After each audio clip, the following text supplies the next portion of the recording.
Good morning, guys. I'm Chris, and welcome back to another episode of Rift Amps. Okay, I get asked quite a bit actually how to get these strain reliefs out, especially when you're doing a 3-prong conversion. Now, you will be tempted to, get in there with a flathead screwdriver, or maybe a pair of needle nose, and just to try and squeeze it and compress it. Don't do that. Don't do that at all. There is actually the correct tool available. Here you go. These are strain relief pliers. They are available on Amazon in the UK at least for about £6-7. So obviously they're made in China, but they work wonderfully. I'll show you how good these are. You just simply come in, squeeze the strain relief,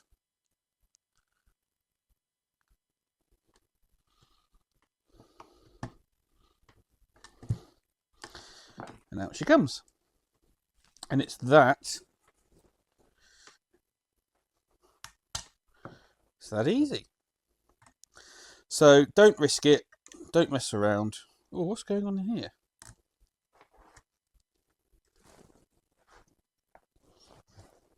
Let me get you a better view. Someone's put like an extra sheathing around it. I wonder if that's because this wire here is too thin for this size strain relief. So they've had to beef it out. Anyway, yes. Point I was making, get yourself the correct pair of strain relief pliers used for both removal and reinstallation. Okay, 64 5F1 Champ. The 3-prong conversion has now been done. Deathcat removed. It's running on the bench. It's putting out its 4.5-5 watts. And I can't get this thing to play up whatsoever. So we're going to box it back up and send it back to ATB. It's probably just a case of user error, but it did need to come through for a check over before they sold it anyway. So yeah, good news on that. Happy. I'm going to talk to them about maybe swapping this for a new old stock RCA or GE, something that's a little bit less big. These 6v6Gs don't sound amazing anyway. The later, shorter type are the more toneful option, but that's up to them. I've got loads, so I might just stick one in the box with it, but that's up to them. But yeah, 5F1 64 Tuxedo Champ done. Wednesday, the 3rd of July. Grey, miserable, raining.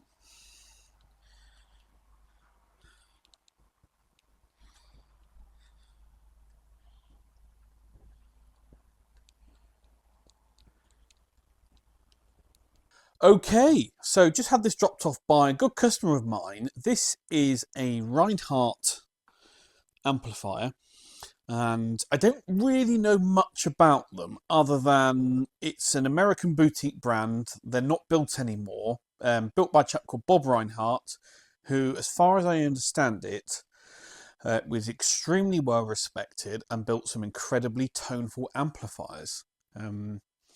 I've had a quick look online, but the website isn't up anymore, so there's only a couple of forum posts and bits and pieces like that.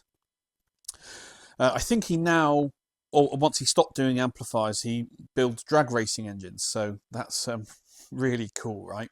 Anyway, so this one has come in, hasn't got a fault, hasn't got a problem, but my customer has owned it from new. He thinks he bought it around 2006, 2008, around then. It's based on a train wreck Liverpool, as far as he can remember, and he said it's really, really sensitive to bias adjustment. Bias it too hot, it doesn't sound very good. Bias it too cold, it doesn't sound good. And the window, that operating window where it does sound good, can be quite small. So he wants me just to have a look at it, see what's going on, see how it works, see if we can find that optimal point for him on the oscilloscope, and we might get the spectrum analyzer out and look at the harmonic content as well. So really, really interesting. It's got a what is essentially like an 18-watt Marshall front panel, standard channel volume and tone. And then we've got a treble middle bass channel with a driver and a volume control, which is interesting. On-off switch. It's also got a firm standby soft switch, which I assume switches between solid state and valve rectification. We spin the amplifier around. On the rear, it's got IEC socket, HT and mains fuses, full and half power mode. We've got impedance selector, and we've got this switch here, vintage and modern. Now the customer isn't sure exactly what this does, so he'd like me to work out how that works, what it's doing, how it's affecting the circuit, stuff like that. So what we're going to do is we're going to pull the chassis out, put it on the test bench, and let's have a look at the output sine wave. Okay, so here's the chassis. So we've got a GZ34 rectifier, a 5AR4, as they're also known. We've got 4 EL84 power valves and 3 12AX7 preamp valves. We've got a lovely set of transformers, nice and chunky. Mains transformer, output transformer. No choke on this, which I suppose would be correct for like a train wreck Liverpool. 2 chassis mounted filter cans. This one, bit of pressure build up there. So have to test that one, make sure it's okay. Let me just quickly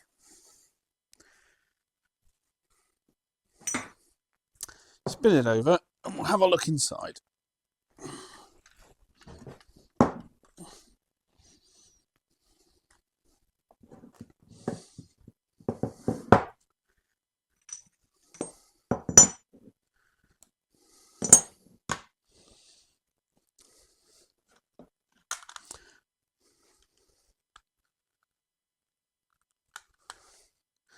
Okay, very interesting. So what can we see? It looks like the chassis was originally made for a drop-through transformer, and he's got this plate to allow a stand-up style. Standard turret board style construction. Overall very neat. Lots of cool things going on. Some very high quality PEC pots. Very, very nice. Looks like this volume pot has been changed for an alpha.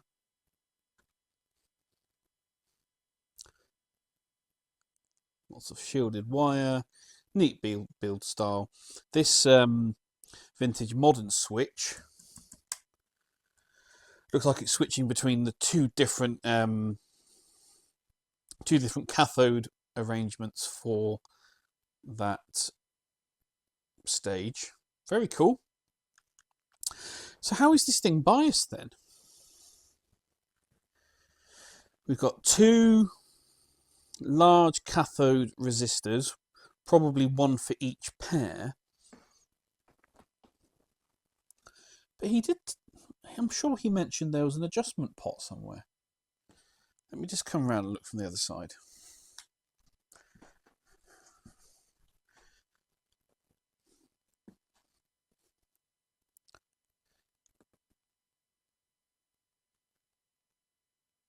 Nothing that I can see.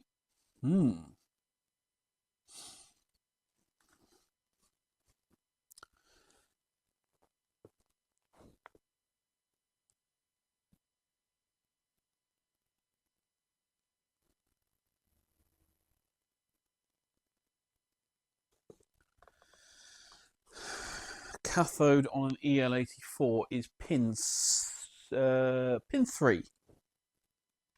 So 1, 2, 3 is these purple wires here. So we're doing something with there, but I can't see any adjustment pots. I don't know what not sure what he was talking about. I might have to give him a call.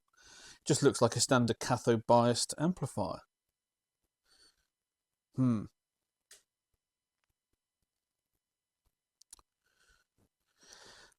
There's the solid state diodes on the rectifier socket itself. So he's got this switch is bringing those in or out of circuit. Very cool.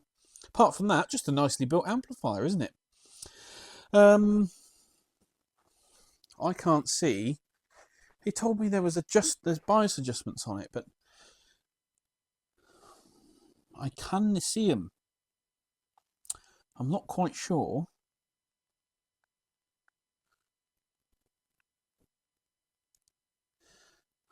What he expects me to do with this. One moment, please. Okay, up and running on the bench, driving 8 ohms, got my signal generator into the front end. We're just into the normal channel at the moment, tone control at 0, and you can see that's our output sine wave, that's it squaring off. So we'll just back it down a smidge. 16.8, about 16, yeah, was it saying 16.4 to 16.8? We'll call it 16.5 volts into 8 ohms, puts us 34 watts, so about where we expect it to be, right? So an oscilloscope allows you to view the output of the amplifier in the time domain. So from left to right is time, and we've got amplitude on the y-axis. X-axis is time, y-axis is amplitude, and we use an oscilloscope to do lots and lots of things. Now, what if I wanted to take a cross section of that sine wave and look at the content of it, what we might call the let's say I wanted to look at the output of the amplifier, not in the time domain, but in the frequency domain. So I want to see all the frequencies inside that make up the output of the amplifier. And that's what a spectrum analyzer does. And this is mine, it's quite an old one, Hewlett-Packard 3582A. And here is the output of the amplifier in the frequency domain. So rather than time being on the x-axis, this is frequency. And we've got amplitude on the y-axis. And so this is the output of the amplifier as it's currently running at its maximum clean output. And we can see this is our 1 kilohertz signal that we've injected in our fundamental. And these are the harmonics on top. So here's your second harmonic, 3rd, 4th, 5th, 6th, 7th, 8th, 9th, 10th. And I can actually view all the way up to, well, quite far along, up to 25 kilohertz. I normally like to look up to 10. And so we can see, as we're measuring, I've got this little dot marker that I can move around. You see it currently at the top here. And I can move that around. So we go to our second harmonic. Come along, we can see our second harmonic, go to the peak, is at 2 kilohertz. Of course it is second harmonic, it's twice the frequency of the fundamental, and it's currently at negative 9.7 decibels. Decibels per volt, sorry. Go back to our fundamental, 1 kilohertz, that's where it is. So, and I can look at my 3rd and 4th and 5th. Now measuring them can be helpful, turn the marker off, but the most important thing is to view their relationship between, I'll try and get my glare sorted, the relationship between each of the harmonics. So as a general rule of thumb, your even harmonics, 2, 4, 6, 8 and 10, add a sweetness to the sound and are often associated with cathode biased class A amplifiers, where your odd order harmonics, 3, 5, 7 and 9, 11 and so on, are more associated with class AB push-pull fixed bias style amplifiers.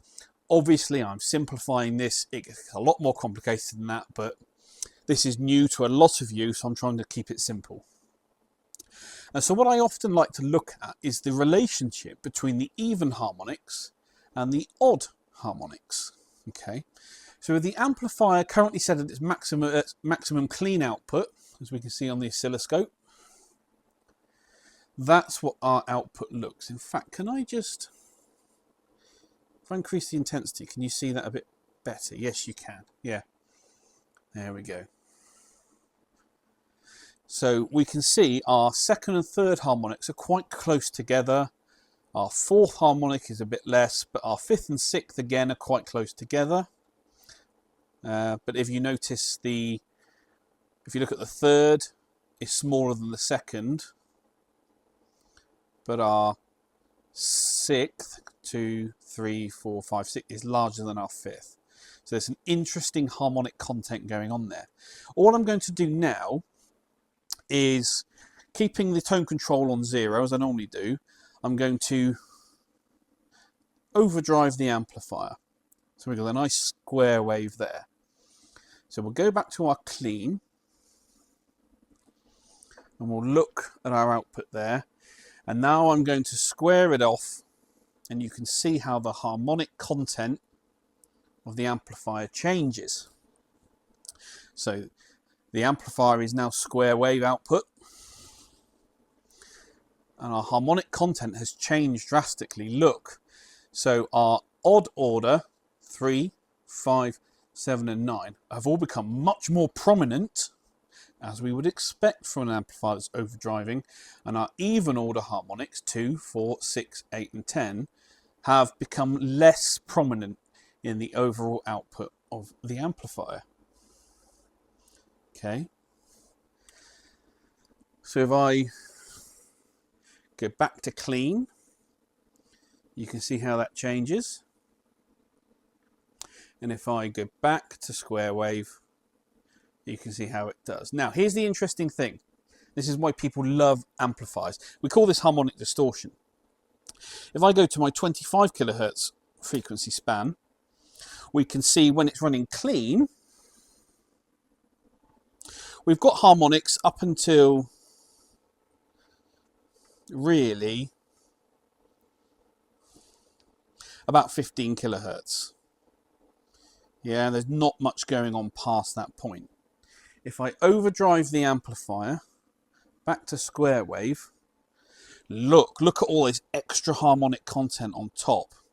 The amplifier is now producing harmonics and frequencies all the way up here. And in fact, probably even higher. This is why people love valve amplifiers, because all that extra tone and harmonics and richness and sweetness and complexity is generated when an amplifier is overdriving. We'll go back to clean, back to our output there. What I'm going to do now is, without touching the volume control, I'm going to increase the tone control, which is a high pass filter. And we'll look on the oscilloscope what that does. So as I turn this control up, our signal starts to overdrive. Treble frequencies are easier to generate than bass frequencies. Therefore, they're the ones that overdrive sooner. So you add more treble or high frequency to your signal and you get an overdrive. Now that square wave looks different to how we had it before, where we had straighter sides. Now look at our harmonic content. Different again.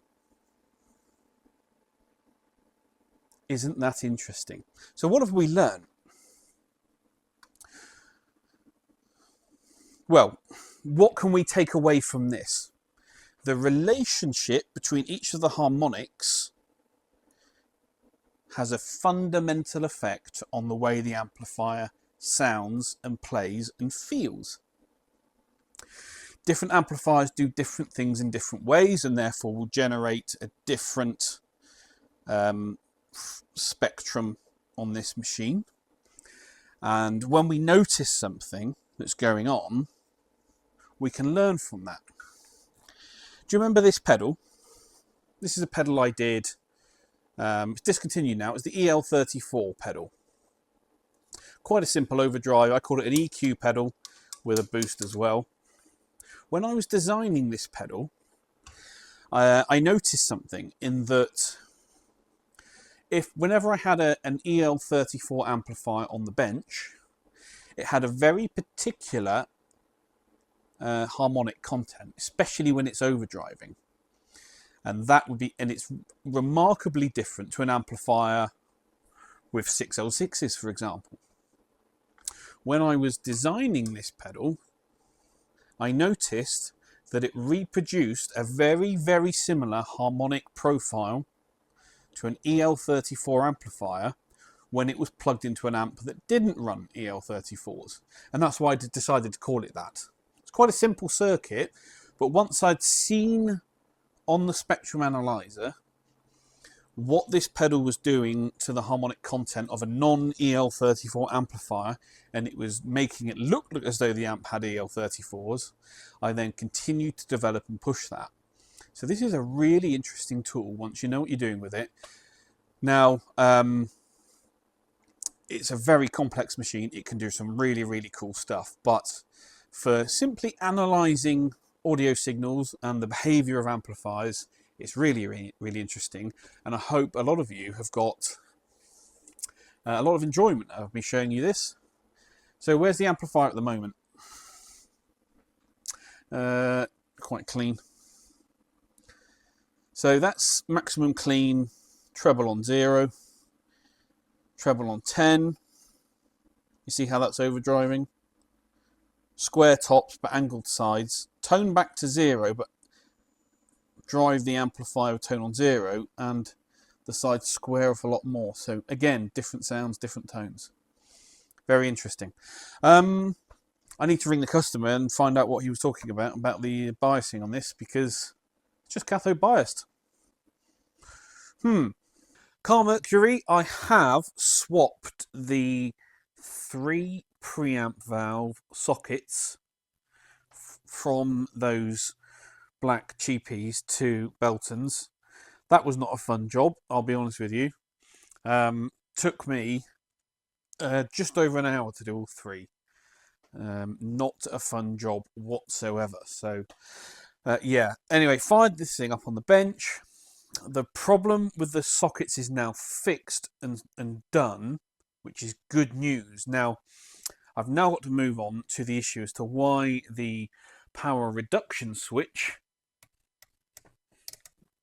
isn't working, or seemingly isn't working as it should be. So I need to work that out, but there's no schematic for this. So I've either got to reverse engineer it, but I think what I will do is email Car and ask the question.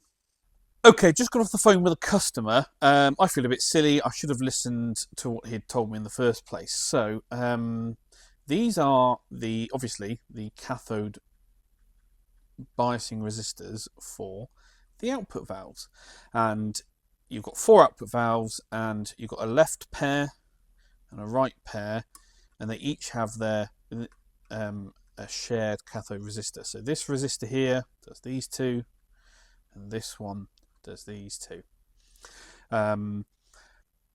I misheard what my customer said, and I thought he meant it was adjustable bias.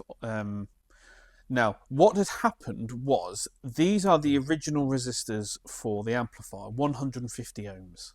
Okay, and my customer had previously taken it to another amp tech who had measured the bias in the amplifier, decided that the bias was too hot, and has swapped these out for a higher value, therefore cooling the bias off. My customer got the amplifier home, played it, noticed it sound remarkably flat and had lost a lot of its character and uniqueness, reinstalled the original value resistors, and everything came back. What he wants me to do is to double check all the work, basically. So we're going to measure the bias on using with these resistors in as they are, work out what we've got going on,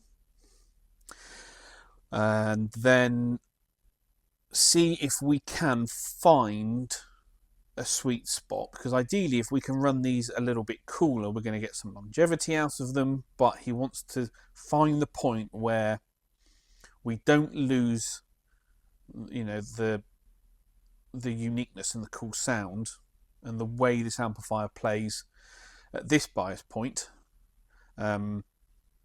He wonders if we can achieve that by going slightly cooler. So what have we got? We've got 150 ohms. The next E12 value up will be 180 ohms, then 220, then 270. He doesn't know or can't remember what value the other tech replaced these with. So we'll go up in small increments. I'll stick 180 ohms in and see what that does. Then we'll go to 220, make a note of that, and then we can probably won't try 270, probably too far, but out of those 3 different values, we should be able to choose one that gets us one to a nice operating condition, but one that also retains the performance characteristics that this customer wants. There you go, that's a good way to explain it. So that will be in next Wednesday's video. We should have an update on that. Update on the PR18/50. I've got the 4 preamp valve sockets wired up now. Just got to do my signal wires to the output valves. Then it's heaters, input sockets, main socket, and we can get this thing fired up on the bench. Do you remember I said I had a really interesting custom build come in? Well, I'm just working on the layout for it now. I'm trying to keep as much as I can on this centralized board. We're going to have some cap cans underneath. I haven't drawn those on yet. I bet none of you can guess what this is. If you can, put it in the comments below. But it's a recreation of quite an interesting old amplifier. I say old now, but not old in vintage terms.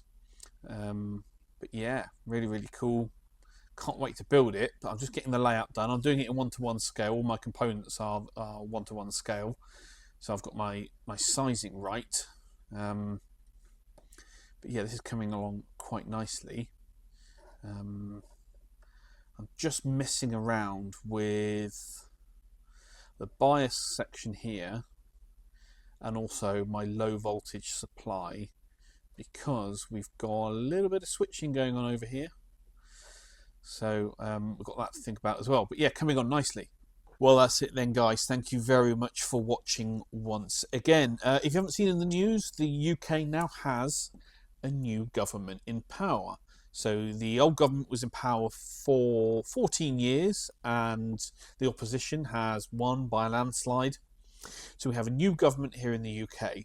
We will see whether that helps small businesses or not, whether that helps with trade and finance and the general running of a business. Remember I said in my last video, interesting to see, you know, what changes that makes.